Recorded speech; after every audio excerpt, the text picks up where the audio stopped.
Most people get this wrong.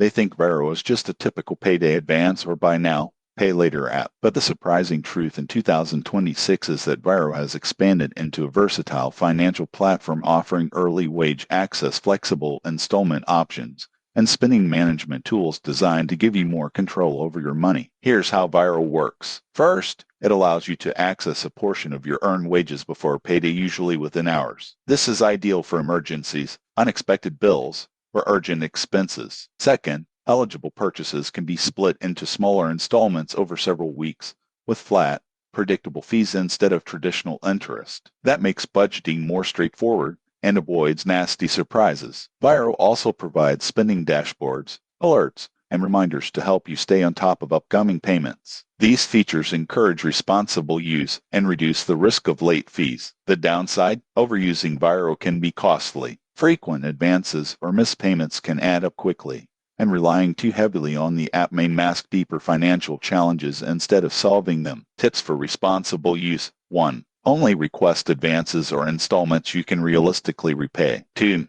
Enable notifications for upcoming payments and alerts. 3. Keep a small emergency fund to reduce dependence on Varo. Who benefits most? People with steady income who occasionally need short-term cash or help managing larger purchases. Those with irregular income or weak repayment habits could end up paying more than they save. In conclusion, Varo in 2026 is a practical and flexible financial tool, but only if used responsibly. Track fees, plan repayments carefully, and treat it as a short-term solution. Subscribe for honest app reviews and actionable tips to take control of your finances.